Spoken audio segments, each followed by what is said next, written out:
Guten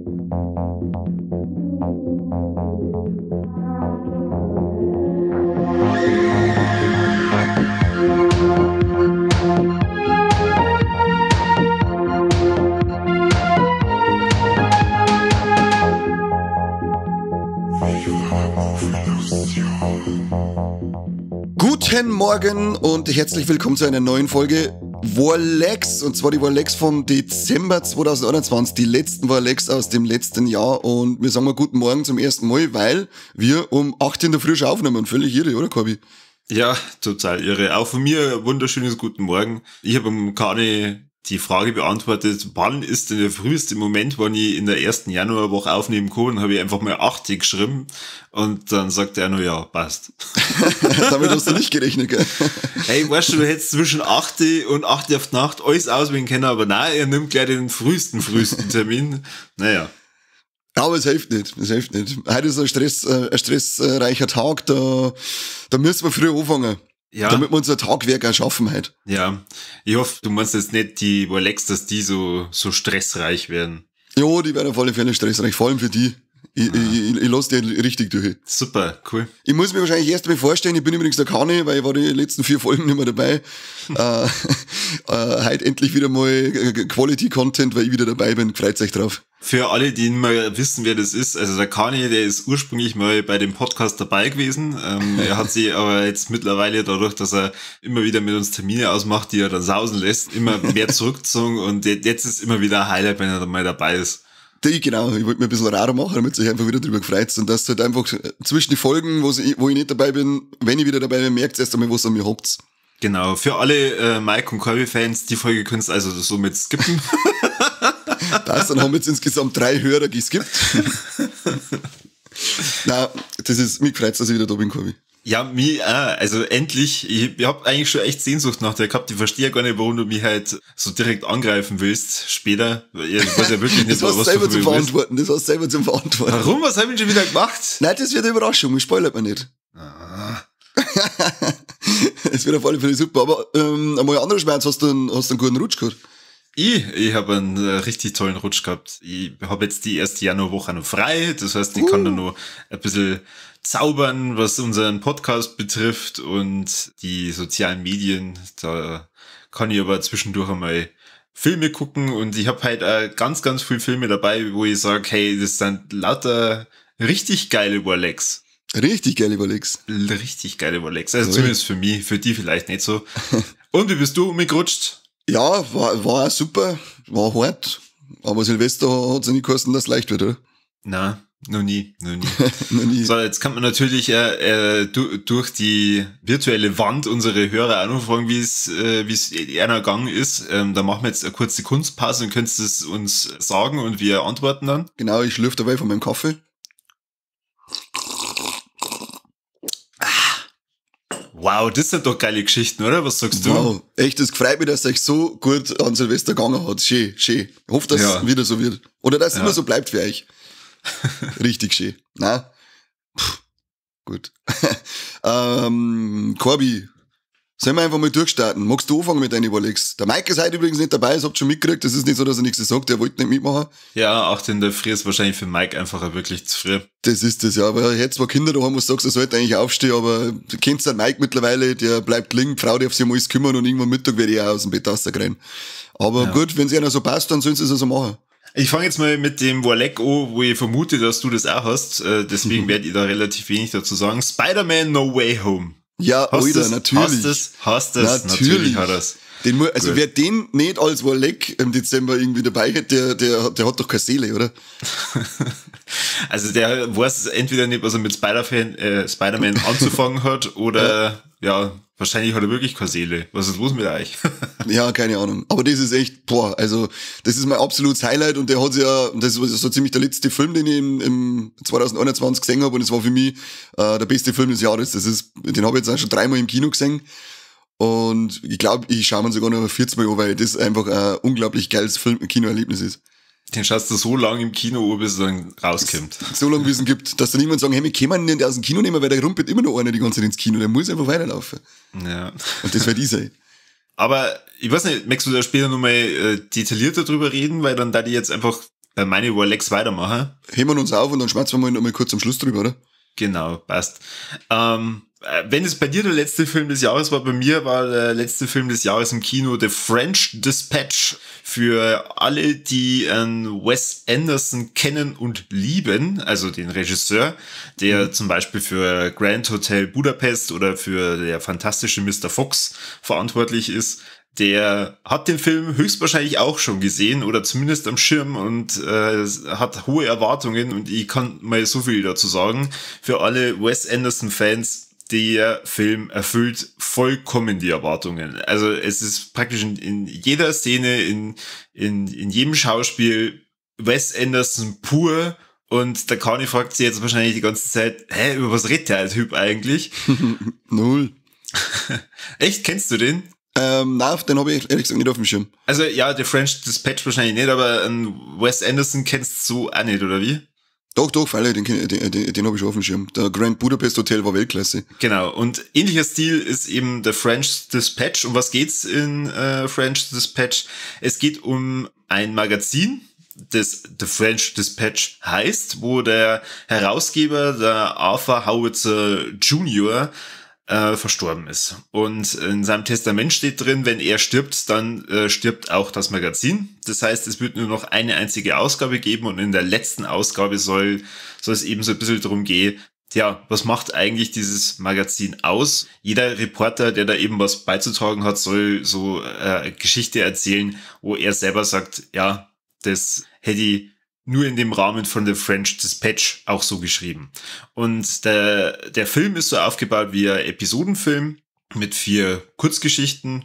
Und wie schon gesagt, es ist ein sehr besonderer Stil von Wes Anderson, weil der sehr viel mit verschiedenen Formaten spielt. Und es gibt immer wieder so Schwarz-Weiß- und Farbszenenwechsel. Also das heißt, man hat jetzt nicht die ganze Zeit so das gewohnte 16:9 Format und Farbe, sondern er spielt immer ganz viel mit Farben. Er spielt ganz viel damit, dass im Hintergrund viel passiert.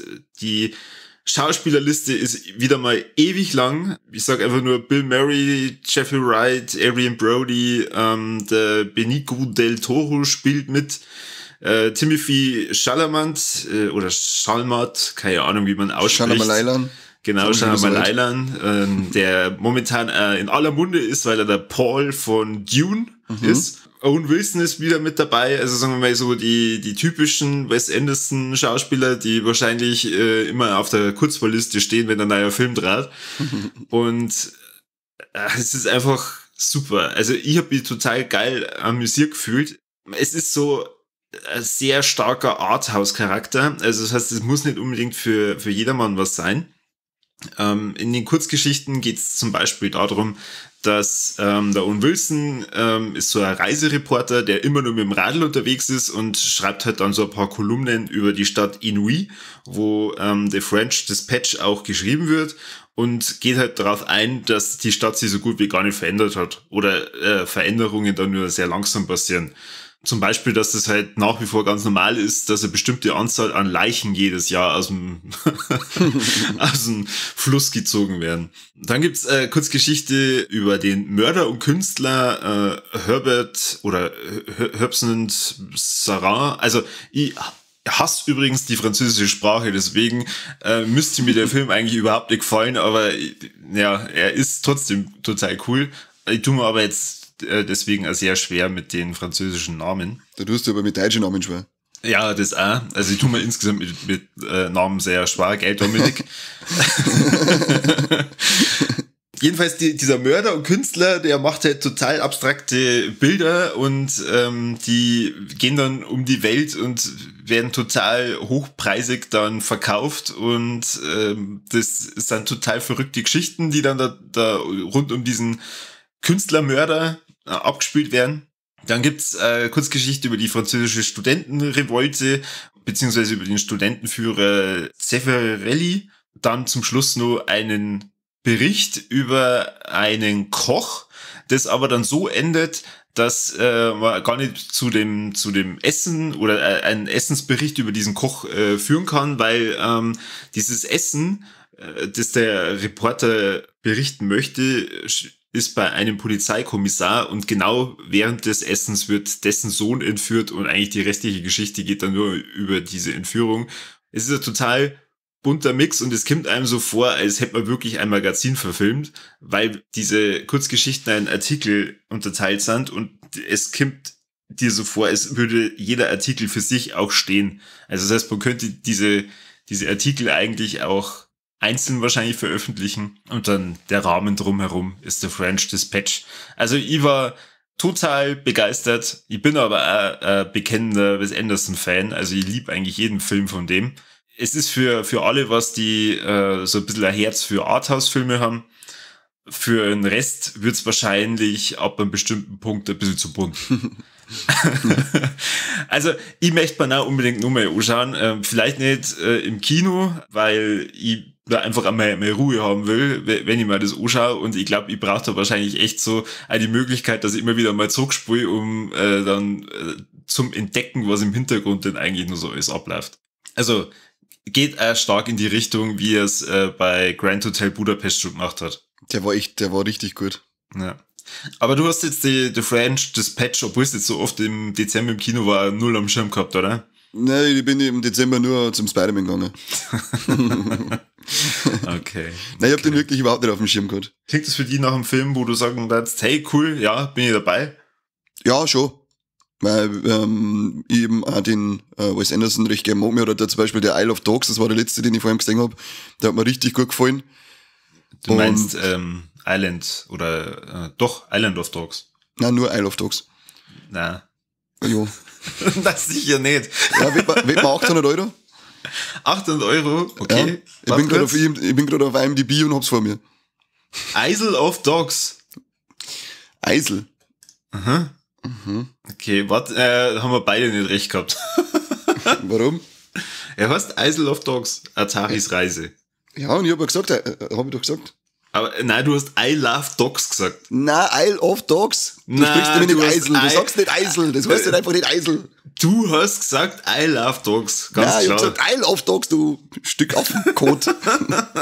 Ich stich dich ab. Ich schick dir später meine Kontonummer, da kannst du die 800 € überweisen. Mhm. Und schick mir bitte deine Adresse dazu, weil dann bringst du persönlich.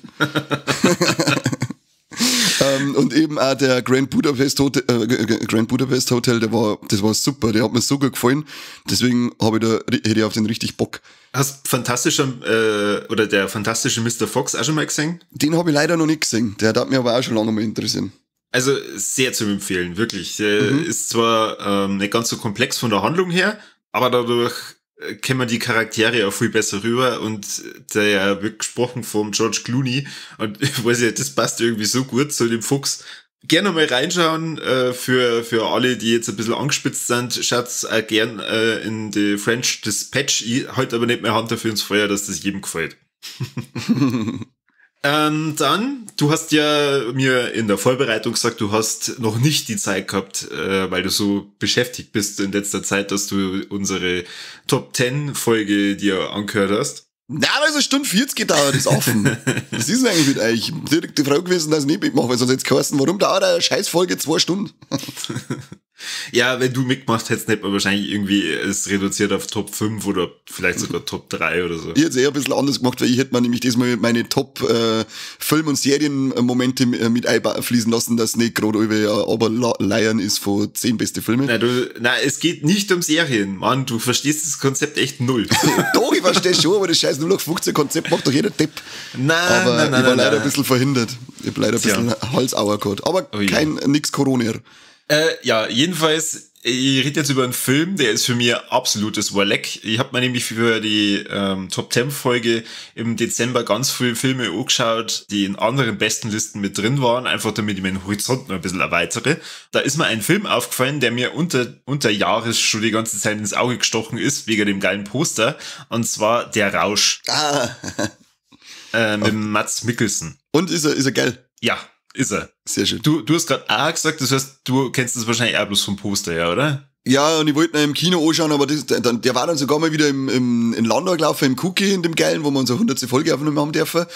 Grüße an Edi, hi. Aber leider ist da, glaube ich, dann wieder irgendwo schon wieder gewesen mit Inzidenzzone, jetzt machen wir wieder zu und jetzt machen wir wieder auf und dann auf einmal war er fort. Also, ich hätte den auch furchtbar gerne im Kino gesehen. Ich habe ihn aber tatsächlich nicht so am Schirm gehabt, weil ich nicht so richtig gewusst habe, was ich mir darunter vorstellen soll. Er hat aber zu Recht den Oscar für den besten internationalen Film gewonnen. Der Film wurde gedreht vom Thomas Winterberg und wie schon gesagt, der Mads Mikkelsen spielt mit und er spielt einen von 4 Lehrern, die in der Midlife-Crisis sich befinden und nicht so ganz wissen, wie es in ihrem Leben weitergeht. Also jetzt nicht, dass Selbstmord gefährdet sind oder so, sondern ihnen fehlt so ein bisschen der Antrieb. Das merkt man ja gerade bei Mads Mikkelsen ganz stark, weil er ist Geschichtslehrer und er kann den Stoff einfach nicht mehr so richtig rüberbringen. Also weder mit Leidenschaft, noch halt auch so, dass die Kinder eigentlich nur aufpassen oder die Jugendlichen.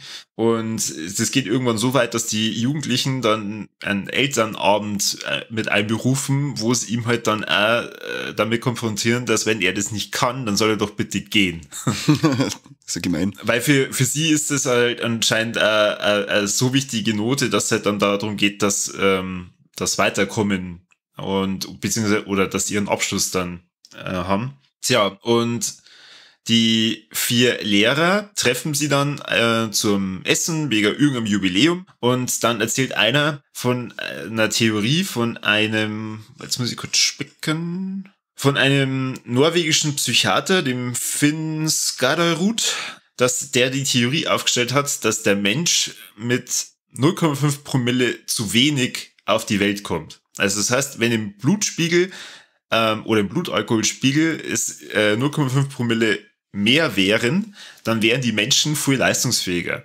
Und zwar in jeglicher Hinsicht. Unterschreibe sofort. Ja, das haben sie sich nämlich dann so erst im Spaß gedacht und der Mads Mikkelsen denkt sich aber dann, naja, was hat er schon groß zu verlieren? Er probiert es aus. Und tatsächlich, er fühlt sich nicht nur dadurch besser, er kann dann auch um einiges besser den Stoff rüberbringen und die Kinder lernen wieder was. Also, ich sag schon wieder Kinder, es sind Jugendliche, die trinken nämlich selber auch schon Alkohol. Die haben selbstständig 0,5 im Blut, oder? Naja, er macht es heimlich, also er möchte jetzt natürlich nicht sofort dann in der Schule gebasht werden, weil er ja da mit Alkoholeinfluss in die Schule kommt. Mhm. Und er erzählt es dann seinen Freunden und die sagen dann, okay, machen wir doch alle ein Experiment. Also sie ziehen das dann wirklich so auf und machen dann ein Protokoll mit dazu und schauen, ob ihnen allen das was bringen hat, wenn sie mit 0,5 Promille unterwegs warten. Und tatsächlich, es geht allen so, also jeder Unterricht, aber auch im Privaten, funktioniert es auf einmal wieder besser. Wie soll es anders sein? Sie bleiben nicht bei den 0,5 Promille, sondern sie wollen schauen, ob das dann, wenn es nur mehr Alkohol wird, auch noch besser wird. Und der ein oder andere verträgt es halt dann besser und der andere weniger gut. Aber das kennen wir ja von allen Partys, auf die wir bis jetzt auch waren. Sollen wir da Grüße an einen bestimmten Kerl vom Frühschoppen auslassen? Nur einen. Mir fallen da diverse Menschen ein. Ja, schon, aber du weißt du nicht gerade, von wem ich rede? Vom Dirk, oder was? Servus, Dirk, ja. Ja, Grüße gehen raus. Vor allem von deiner Frau, oder? Auch von allen Frauen, die auf der Party waren. Oh ja, die haben sich sehr gefreut. Ja. Jedenfalls, ich möchte jetzt auch gar nicht zu viel spoilern, was in dem Film noch passiert, aber der Mads Mikkelsen spielt das grandios, oder sagen wir alle, die angetrunkenen Lehrer spielen, machen das super, weil es ist weder Overacting noch irgendwie vermittelt es den Eindruck, als wären sie Nüchterne, die Betrunkene spulen. Also ich habe die ganze Zeit das Gefühl gehabt, okay, die sind jetzt gerade wirklich alle prall. Und es eskaliert natürlich an der einen oder anderen Stelle dann auch. Am Ende ist es eigentlich jetzt nicht so, dass es den Alkohol komplett verteufelt oder bestätigt, dass das der richtige Weg war, sondern es sagt so ein bisschen auf, was das Leben ausmacht. Also das ist so in meinen Augen die Botschaft von dem Film. Aber wirklich sehr zu empfehlen. Es ist super interessant, weil man natürlich ja selber drüber nachdenkt, okay, mit 0,5 Promille im Blut war es wahrscheinlich tatsächlich in vielen Situationen einfacher. Also voll geil. Voll geil. Keine Termine und leicht stehen, hat KIZ gesagt. Ja, richtig, genau.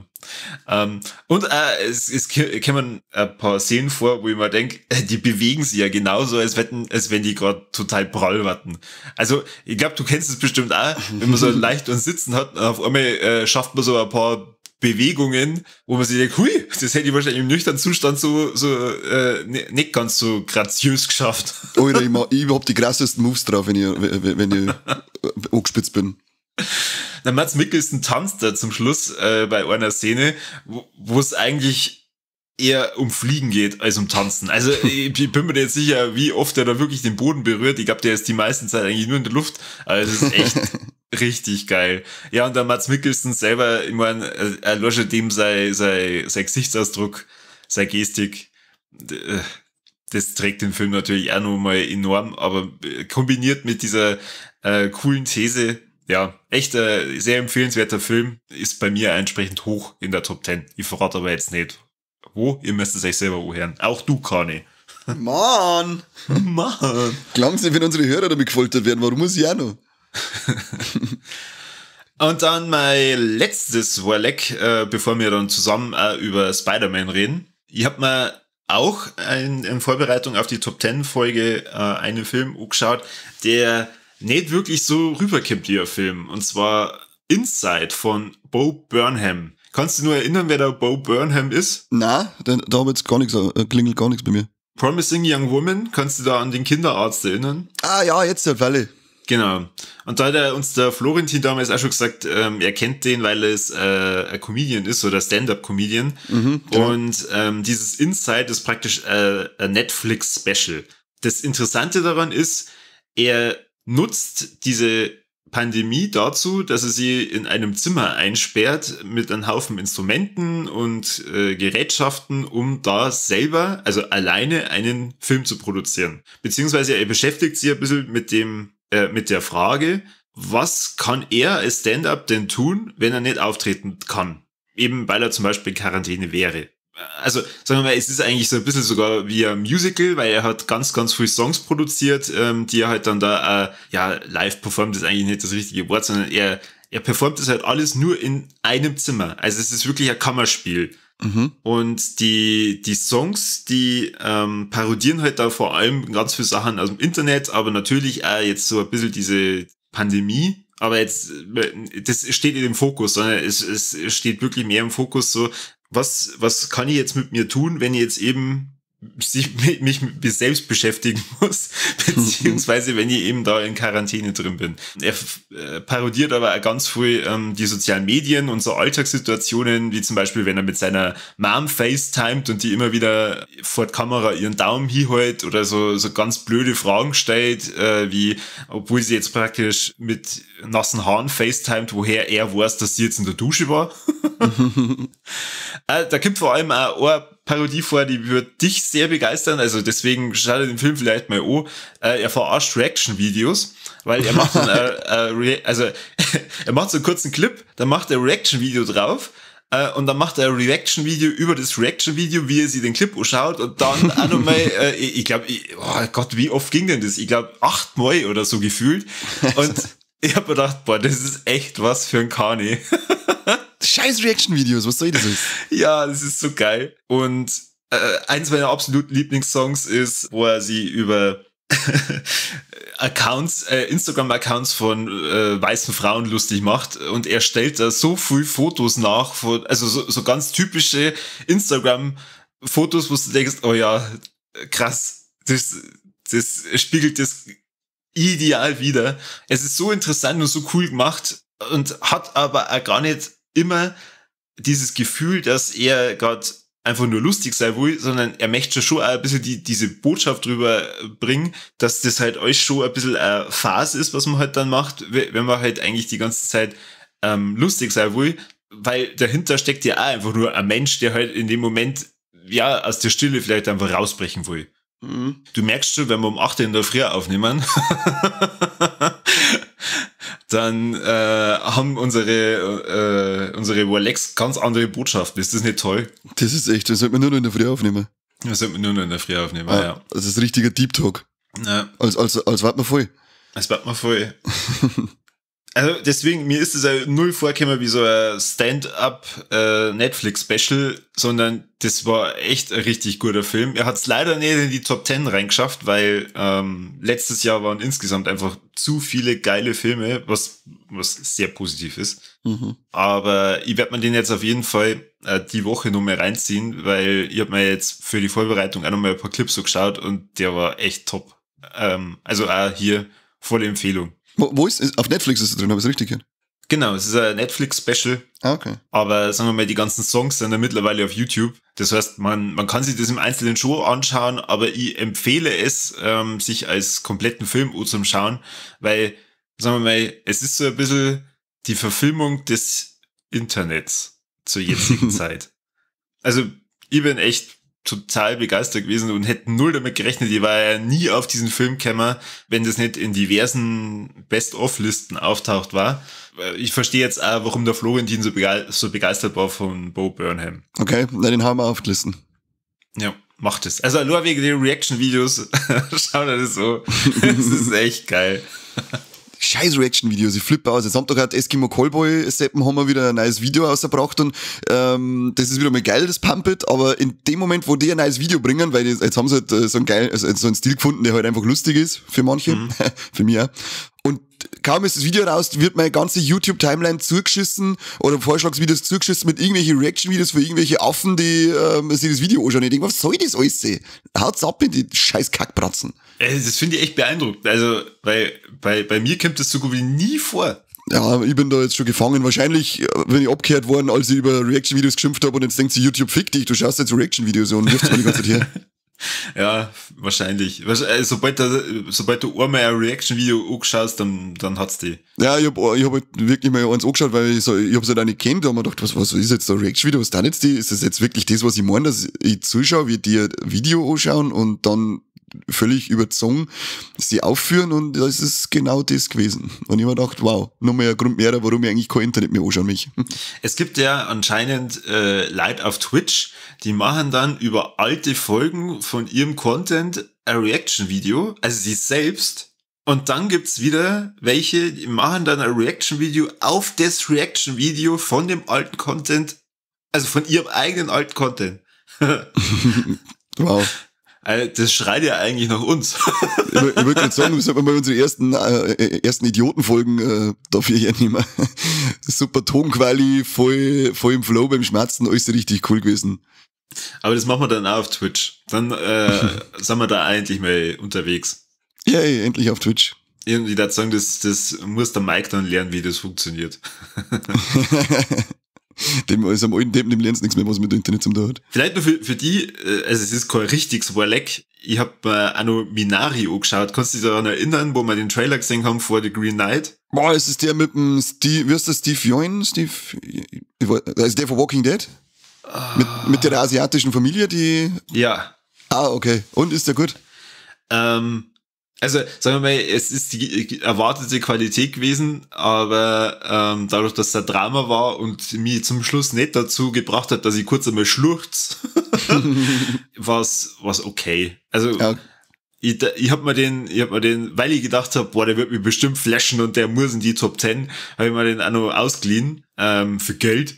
Und ich sage mir, so viel muss man nicht machen, nicht unbedingt. Wenn er mal auf Prime direkt drauf ist, dann kann man sie schon mal reinziehen. So ein netter Sonntags-Nachmittagsfilm. Aber ja. Vielleicht bin ich aber innerlich tot. Das kann natürlich auch sein. Davon gehe ich aus. Danke. Davon gehe ich aus. Wobei, das wird jetzt nicht entschieden, wenn wir jetzt wechseln zu meine Warlex und wir uns das erste miteinander teilen und über den Spider-Man reden. Versuchen wir es spoilerfrei zu halten oder sagen wir, fickt euch, schaut euch den Film gefälligst vorher an? Nein, das spoilerfrei halten. Ich das spoilerfrei halten. Dann machen wir es so. Aber jetzt wird auf alle Fälle beurteilt, ob du innerlich tot bist, weil ich mich wissen, welche Emotionen hat dieser Film bei dir hervorgerufen? Sagen wir mal, gerade zum Schluss war ich echt traurig, weil ich mir gedacht habe, oh, ich möchte eigentlich nicht, dass das passiert, was passiert und das soll doch so weitergehen und also da war ich total traurig und bei wie beschreibe ich das jetzt, ohne zu spoilern, bei dem Twist, der dann aufkommt, mit dem Spider-Man. Zwinker, Zwinker. Da habe ich mir gedacht, Alter, wie geil. Ich habe die ganze Zeit gehofft, seit Auftreten von dem Doc Ock, das ist kein Spoiler, der kommt im Trailer vor. aber ich habe einen Trailer nicht gesehen, danke. Habe ich mir gedacht, boah, wen haben die da noch alles mit drin? Und ich bin absolut befriedigt worden. Und das habe ich cool gefunden. Ich hätte mir auch gewünscht, dass das die ganze Zeit so weitergeht, aber naja, man kann ja nicht alles sagen. Ja, genau, so ist mir auch gegangen. Ich bin echt im Kino gesessen und ich glaube, ich wüsste nicht, wann ich das letzte Mal beim Film Freudentränen hätte vergessen können, dann weil ich traurig bin, hätte weinen können und weil ich geil bin, hätte schleudern können. Das ist also das ist wirklich der ultimative Nerdgasm, der ganze Film. Das ist brutal. Du wirst, glaube ich, oder seit Endgame bist du als Comic-Fan nie wieder so befriedigt worden wie bei dem Film. Das ist unglaublich, also Wahnsinn. Ich habe mit viel gerechnet, aber dass es so perfekt wird, hätte ich mir nicht gedacht. Also du musst ja dazu sagen, alles was davor war, also auch die 2 Teile davor mit dem Tom Holland, waren für mich halt auch immer so, ja, du musst dir eigentlich entscheiden, so welchen Spider-Man magst du am liebsten und keine Ahnung und ist es der Tom Holland so richtig? Früher war es doch immer der Tobey Maguire. Mit dem Amazing Spider-Man habe ich eigentlich noch nie was anfangen können. Ich habe da wirklich keinen einzigen Teil gesehen. What? Aha.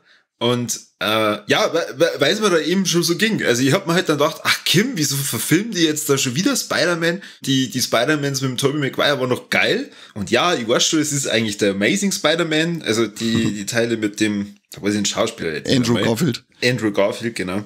Aber also Spider-Man No Way Home hat's geschafft, dass ich mit dem allen mit einem riesen Herz da rausgegangen bin und mir dann am Ende echt gedacht habe, Tom Holland, du bist der geiler Hund. Voll. Also ich mag den Tom Holland auch so gerne als Spider-Man. Der macht das mit so einer geilen, lockeren, flapsigen Art. Taugt mir richtig. Hat mir von Civil War weg, habe ich mir gedacht, dass ich den super finde. Mhm. Ja. Das war echt, also ich darf sogar noch 40 Mal ins Kino gehen, weil man der echt wirklich, jetzt beim 3. Mal, ich hab immer noch bei den ganzen verschiedenen Szenen, die halt da erwischen, wenn du alles kennst und gesehen hast von dem ganzen neuen Zeug, dann habe ich immer wieder Gänsehaut gehabt und nicht immer wieder vor lauter Freude einfach weinen können da drinnen, weil es so geil ist, weil ich gedacht habe, dass ich das noch erleben darf. Blöde Frage, du hast ihn ja jetzt zum 3. oder zum 4. Mal gesehen gehabt. Hast du den einmal mit 3D gesehen? Ja, weil wir waren ja dann wieder mal in Nürnberg im Cinecittà beim 2. Mal und da habe ich den 3D gesehen und also in dem Kino kommt's halt auch geil. Okay. Aber du kannst jetzt nicht irgendwie sagen, boah, den muss man unbedingt in 3D gesehen haben, weil ihr jetzt bloß in Anführungsstrichen in 2D gesehen, das hat eigentlich für mich auch vollkommen ausgereicht. Also ich sage prinzipiell, bin mittlerweile der Meinung, dass ich keinen Film in 3D gesehen haben muss, weil jetzt war ich schon in so vielen verschiedenen Kinos und hab mir 3D-Filme angeschaut und die wenigsten, zumindest bei uns heraus im Outback, sind für ordentliches 3D ausgestattet. Also da gehe ich immer zur 2D-Variante über. Wenn du aber so ein geiles Ding hast wie den Cinemagnum-Saal im Cinecittà in Nürnberg, dann sage ich, schaust auf alle Fälle in 3D an, weil da kommt's halt immer richtig geil. Mhm. Aber wenn ihr auch gerade kleine Hammel-Kinos habt, wie wir, ich liebe unsere Kinos, also Satz noch nicht besser. Aber ich finde halt einfach bei den kleinen Kinos ist das 3D nie so, wie es auf so einer fetten Riesending Leinwand umkommt. Ja, cool. Also es ist, glaube ich, schwer über die Handlung zu sprechen, ohne dass man spoilert. Aber leid, es sei euch gesagt, wenn man einfach nur ein bisschen was mit Spider-Man anfangen kann, dann geht's fucking normal ins Kino und schaut sich den an, solange der jetzt nur im Kino läuft, weil der mega geil ist. Voll. Und geht er voll durch die Decke, man ist jetzt schon bei 1,4 Milliarden. Das ist brutal, wie der eskaliert. Kenn die, Alter, so wieder. Cool. Cool. Also damit hätte ich nicht gerechnet. Also hätte ich wirklich nicht damit gerechnet, dass der so durch die Decke geht. Und ich bin echt gespannt, wie es da jetzt weitermachen. Mhm. Cool, Leute. Gut, dann hau raus, was hast du denn sonst noch als Lex? Ich hau raus, ich hab auch mal was von Netflix dabei, ein Netflix-Film, und zwar The Harder They Fall. Hast du von dem schon gehört? Nö. Ein Warleck Weltklasse, geiler Western mit überwiegend schwarzen Cast. Geht um so einen gesetzlosen Nate Love, gespielt von Jonathan Majors, den kennen wir ja mittlerweile als Kang in Loki. Mhm. Und von dem wird der erfahrt, dass der Erzfeind, der Rufus Buck, der wird gespielt vom Idris Elba, wieder auf freien Fuß ist, und er möchte sich dann an ihrem rächen aufgrund eines Vorfalls, den wir jetzt nicht verzeihen, und sammelt dann so eine Gang zusammen, damit er den eben verrammen kann. Der dauert 2 Stunden 20 ungefähr. wird aber keine Minuten langweilig. Also ich fand, der war richtig, richtig geil. Es waren super geile Dialoge. Die Schauspieler, die spielen ordentlich einen auf. Du hast bei jedem, merkst irgendwie, dass die einfach Spaß haben dabei. Dass das richtig Laune drauf gehabt haben. Cooler Soundtrack. Geile Witze auch drinnen, wenn's, wie heißt die eine, jetzt fällt's mir nicht mehr genau ein, aber ich glaube, die Stadt heißt irgendwie White City und das halt nur Weiße drinnen wohnen und sogar die Häuser sind dann alle weiß. Also er macht immer so, er spielt voll mit der ganzen Hautfarb-Thematik umeinander. Den kann ich nur empfehlen, das ist mal wieder ein Netflix-Film, der richtig, richtig Spaß macht. Ja, cool. Also tatsächlich hätte ich gar nicht so eingeschätzt, dass du so ein Western-Typ bist. Also ich mag Western, aber ich schaue es mir eigentlich relativ selten an, aber mit der Todeszug nach Yuma zum Beispiel damals mit dem Christian Bale, der hat mir auch sehr gut gefallen. Ich schaue mir gern Western an, aber nicht zu oft, weil es irgendwie immer übersehe. Okay. Ja, aber ich glaube, Idris Elba, da kann man auch nicht so viel falsch machen. Du musst Idris Elba sagen, da bin ich schon ins Fettnäpfchen gestiegen. Der Idris Elba. Ja, da war der Mike mal der Namenprofi. Okay. Auch wenn er sonst nicht schmerzen kann, der Saudepp, aber das hat er können. Dann ist auf Alec, natürlich muss ich das als Marvel-Fan sagen, die Hawkeye-Serie ist ja jetzt im Dezember durchgelaufen. 6 Folgen, ich habe irgendwie überhaupt nicht so gewusst, was mich da erwartet, weil der Trailer hat zwar cool ausgeschaut, aber wirklich durchgesickert ist nicht, um was das wirklich geht. Und mir hat die ultimativ Spaß gemacht. Die ist nach WandaVision meine liebste Marvel-Serie geworden, weil ich den Jeremy Renner als Clint Barton so geil finde. Der hat in der ganzen Folge, in der ganzen Serie nicht ein einziges Mal, glaube ich, eine seriöse Antwort gegeben, sondern immer ist er sarkastisch und ist gemein oder ist desinteressiert gegenüber der Kate Bishop, gespielt von der Hailee Steinfeld. Und ich habe nur Spaß gehabt. Ich habe viel lachen müssen und es waren auch viele Szenen dabei, die dann auf so alte Ereignisse aus dem Marvel-Universum anspielen, wo es dann wirklich voll emotional wird, wo du dann sagst, wow, gerade habe ich die ganze lachen müssen und jetzt habe ich wieder Pipi in den Augen hier. Man sagt, der alte Bekannte, es geht jetzt immer mehr in das, dass eben Figuren aus den Filmen auch mit einkommen. Und dann sagt man noch einen ganz älteren Bekannten, wo ich dann wieder drin da gesessen bin und hab gesagt, oh leck, Alter, ich krieg schon wieder hier Hosenzeit. Geil, dass das durchziehen. Kann ich nur empfehlen, also die 6 Folgen, keine Langeweile, nur geil. Okay. Also hast wenn du sagst, weil es eben für mich so nichtssagend ist. Also ich habe aber auch den Trailer ehrlich gesagt noch nicht gesehen. Ich kann mir aber halt unter dem Hawkeye keine richtige Handlung dann vorstellen, wie es halt da weitergeht, weil in den Filmen war er halt einfach immer dieser Nebencharakter, der auch nicht an Tiefe gewonnen hat. Nein, das haben wir nämlich am Anfang auch gedacht, auch schon bei der Ankündigung zum Hawkeye haben wir gedacht, krass, der kriegt jetzt eine eigene Serie, was wir uns noch großartig verzeihen wollen. Aber ist eine sehr coole Story. Und ich hoffe, dass wir da mehr zu sehen kriegen davon. Und eben auch die Hailee Steinfeld als Kate Bishop, die ist auch so geil, weil es auch so dermaßen rinnfig ist, aber halt einfach super lustig zum Anschauen. Farrah Famiga ist dabei, da bin ich sowieso immer am Start. Eben die Enthüllung am Ende, wer dann der große Bösewicht dazu ist, das ist halt auch wieder okay. Sehr schön, sehr schön. Da bin ich dann gespannt, wenn du sagst, nach WandaVision, das heißt, es ist noch besser wie Loki. Mir hat die besser gefallen, ja. What? Okay. Ist zwar schwer zum Vergleichen, weil es halt erstmal die Thematiken schon und so, aber für mich hat da eben der Humor vom Jeremy Renner als Clint Barton, der zirkt bei mir einfach besser. Weil ich bin ja selber so, dass ich eigentlich 95% meiner Antworten nicht seriös gebe. Vielleicht deswegen. Ach so, das ist nicht seriös, was du immer antwortest. Okay, das habe ich nicht gewusst. War das auch gerade nicht seriös? Aber gut, dann bin ich mal gespannt, weil wenn du sagst, die ist richtig gut, dann hau ich mir die mal eine. Auf alle Fälle, wir müssen sowieso eine Folge dazu aufnehmen. Ich muss sagen, bei Falcon und Winter Soldier jetzt im Nachgang, ja, das war ganz nett, brauchte ich das nicht. Ja, ich sage immer, was brauchen wir schon? Ja. Schön, wenn's da ist. Dann habe ich ein Wolleck. Ich muss euch jetzt etwas vorlesen, ein bisschen. Und hoffe, dass euch auch genauso gefreut wie mich, dass das einer macht. Du wirst als Mensch nur wachsen, wenn du dich außerhalb deiner Komfortzone befindest. 29. November. Wer die Welt bewegen will, sollte erst sich selbst bewegen. Sokrates, 6. Dezember 2021. Ja.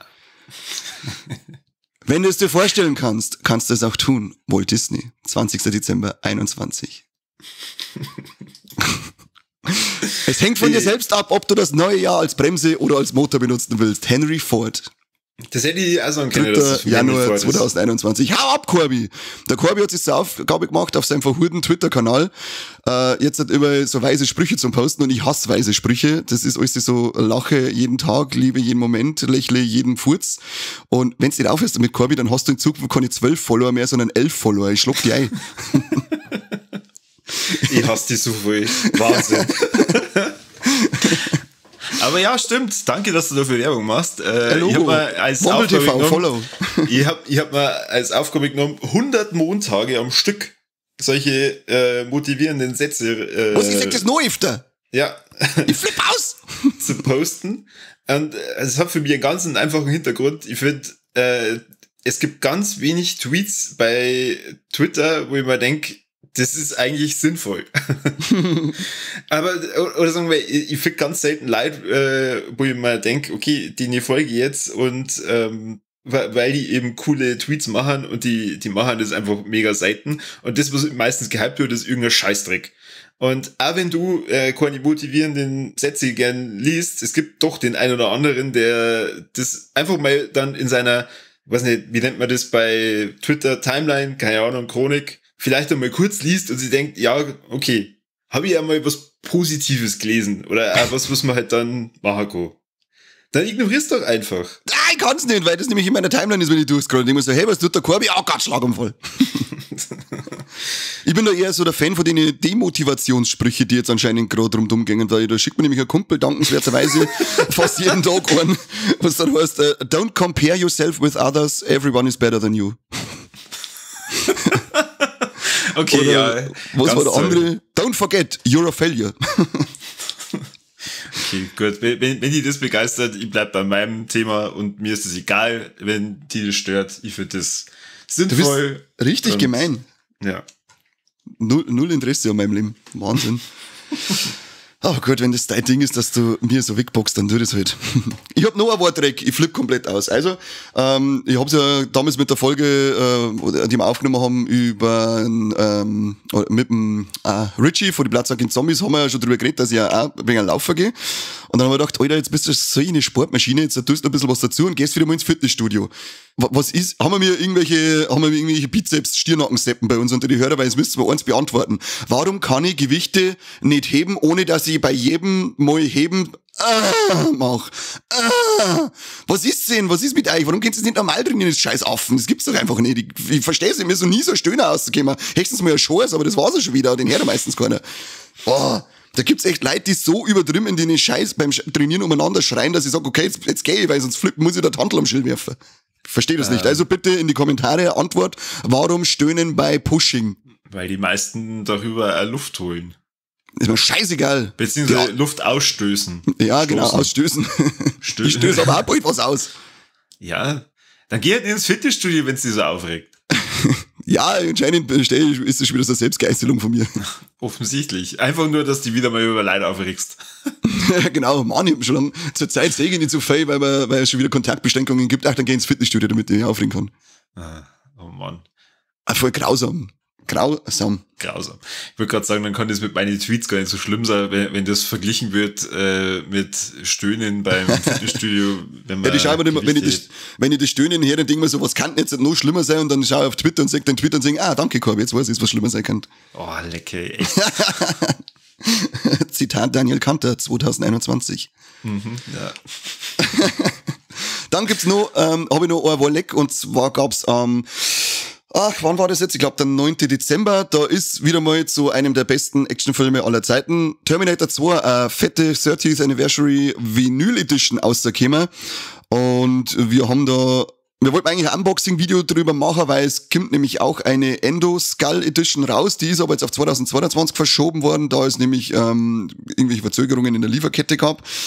Wir haben aber die Disc schon gekriegt zum Anschauen und ja, also die Qualität, die sie da wieder nochmal rauskitzeln aus so einem alten Film nach 30 Jahren, das ist schon sehr geil, sehr fett, schaut aus, gestochen scharf, Farben sind unglaublich gut, jetzt kommen da jetzt unglaublich gut rüber, es ist eine 4K Edition drinnen, du hast 3 Discs drinnen, die Kinofassung eben in 4K. Und dann noch Blu-ray mit der Kinofassung, dem Director's Cut und die 3D-Blu-ray-Fassung noch dazu. Bei der Vinyl Edition haben wir dann den Original-Film-Soundtrack auf Doppelvinyl. Und ja, Vinyl ist ja momentan sowieso wieder voll im Kommen. Also auch wieder was für die Sammler, die jetzt den Kopf nicht brauchen. Dann gibt's noch eine Steelbook Edition.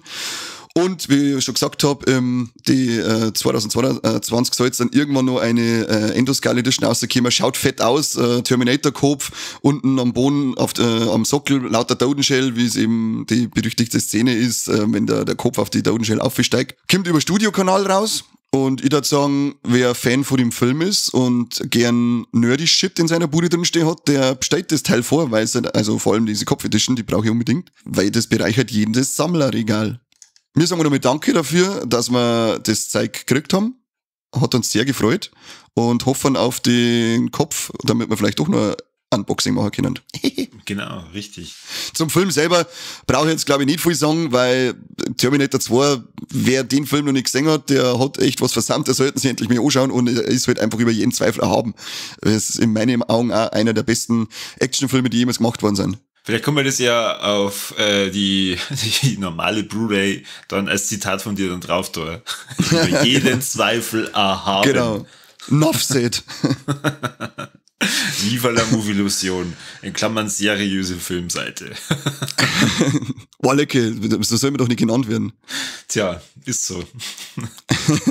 Seit wann? Seit der Mike und ich 4 Folgen hintereinander rausgebracht haben. Ja, das ist ja eigentlich ein weiteres Wolleck ist ja dann auch noch, dass ich wieder mal dabei war.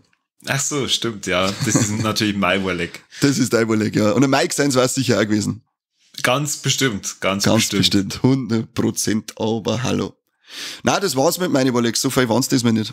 Sehr schön. Dann möchtest du nur irgendwie unsere Hörer sagen, was jetzt in 2022 alles auf sie zukommt, was unsere Pläne sind, welche Gäste werden wir als nächstes haben? Keine Ahnung, sind wir jetzt dann auf irgendeinem weiteren sozialen Medium unterwegs, das wir dann auch nur stiefmütterlich pflegen? Keine Ahnung, ich weiß nicht, was wir vorhaben. Schau, um's mit den Worten vom Heath Ledger Jokers zu sagen, sehe ich aus wie jemand, der einen Plan hat. Also dann, ihr könnt euch überraschen lassen. Ihr dürft uns aber natürlich auch in die Kommentare oder sonst wo reinschreiben oder per Nachrichten oder per Brief.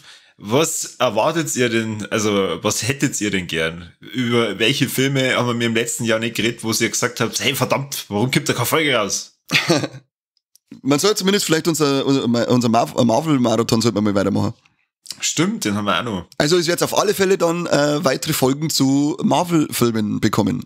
Genau, und vielleicht gibt's ja auch dann nochmal eine neue Folge mit dem Birger über einen Alien 3, wer weiß. Habe ich tatsächlich schon mit ihm geschrieben vor Zeitl, dass wir uns da demnächst damit zusammen. Ja, sehr schön. Wobei wir halt beide noch nicht so viel Bock drauf haben.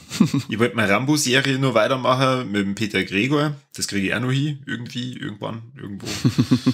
Ja, genau. Und ansonsten hört's fleißig den besten Podcast der Welt und der Kani sagt euch, was ihr sonst noch so zum Tor habt. Ja, wie immer müsst ihr es natürlich ganz viel liken und ganz viel kommentieren und als Neujahrsvorsatz hoffe ich mal, dass ihr euch vorgenommen habt, uns stark weiter zu empfehlen und zu abonnieren auf Steady. Wir brauchen Geld, verdammte Scheiße.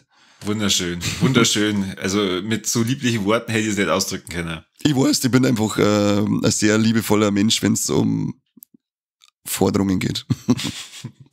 Also, abonnieren, zahlen, Geld. Geld. Dann, lieber Moderator, du darfst abmoderieren. Ich darf abmoderieren. Es ist sehr schön. Es ist auch sehr schön, dass ich wieder dabei war. Es ist sehr schön, dass der Mike nicht dabei war. Es ist sehr schön, dass uns unsere Hörer heute auch gehört haben. Und ich bedanke mich recht herzlich bei euch. Hoffe, wir hören uns bald wieder. Wünsche euch allen nochmal ein gutes neues Jahr und sag damit dann auf Wiederschauen beim besten Podcast der Welt. Tschüss. Tschüss.